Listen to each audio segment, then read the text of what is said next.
If you work in law enforcement, I have a very important question for you, one which soon may be a matter of life or death.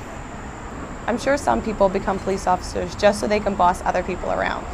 But I'm going to assume here that you mean well, that you want to be one of the good guys. In which case, my question is this.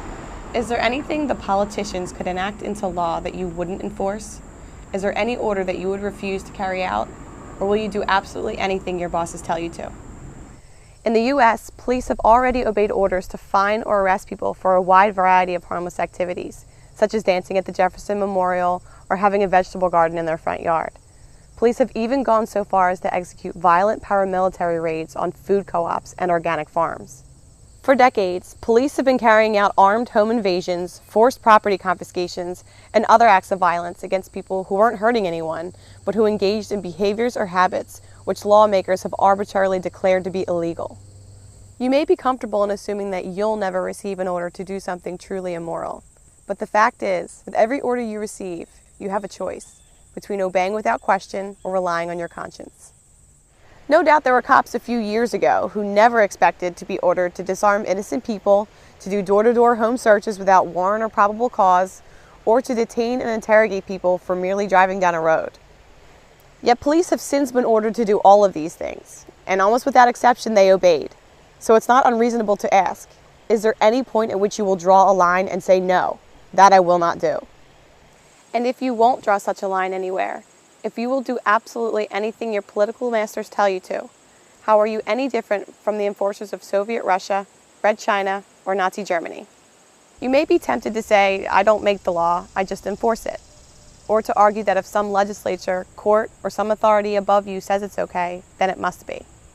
But keep in mind that this is exactly what the thugs of every tyrannical regime in history said to justify their actions. And how do we remember those people now? As courageous, noble law enforcers? No.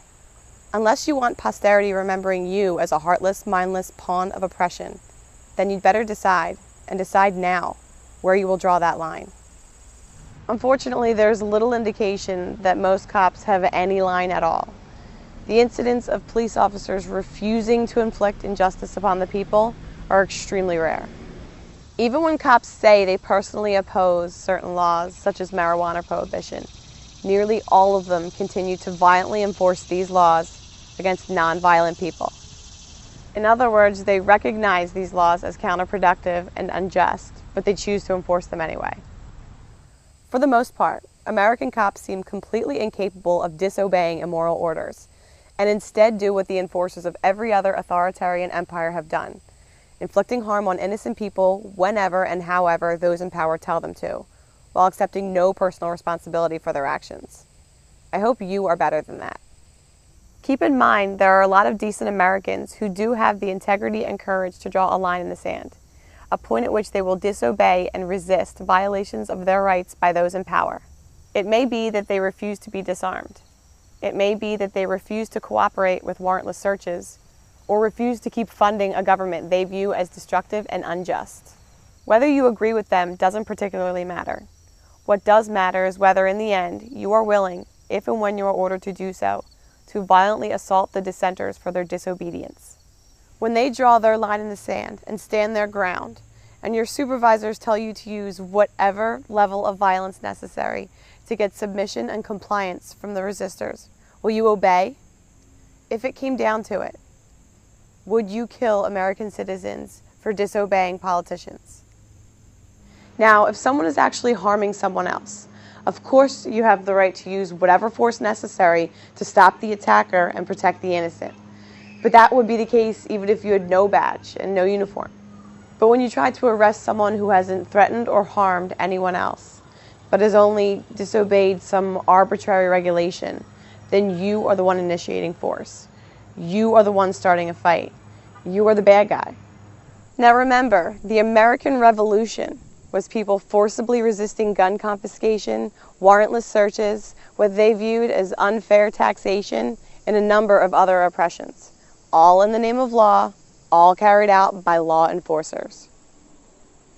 If you had lived back then, would you have been among the rebel colonists, the ones who refused to be disarmed, refused to pay taxes, and resisted warrantless detainment and searches?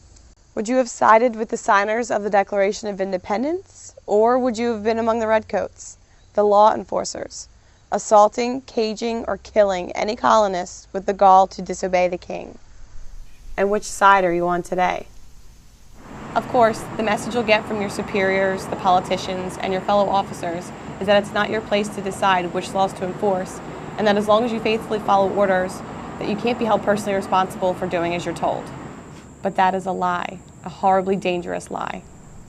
At the Nuremberg trials, it was established that the excuse used by the Nazi law enforcers that they weren't to blame and shouldn't be punished because they were just doing as they were told did not relieve them of personal responsibility for their actions.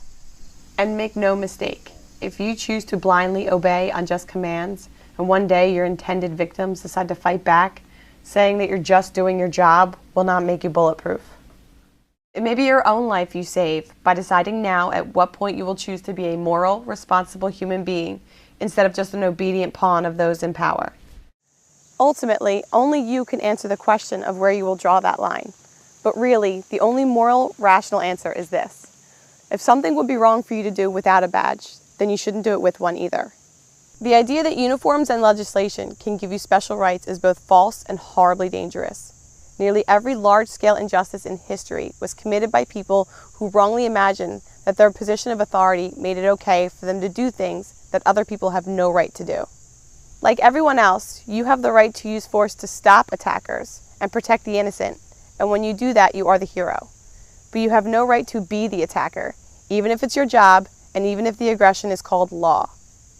Always, in every situation, you and you alone are responsible for what you do. Wearing a badge and a uniform and doing whatever you're told does not make you brave and noble or deserving of any respect. Just following orders is a coward's excuse. If your job requires you to assault or cage people who haven't threatened or harmed anyone, then quit. Being an actual protector, doing the right thing no matter what anyone else says, even if it means disobeying orders and breaking the law, that takes courage and integrity. That makes you a hero. So, do you have enough of a spine to draw that line? Decide now before your failure to think for yourself results in damage that cannot be undone.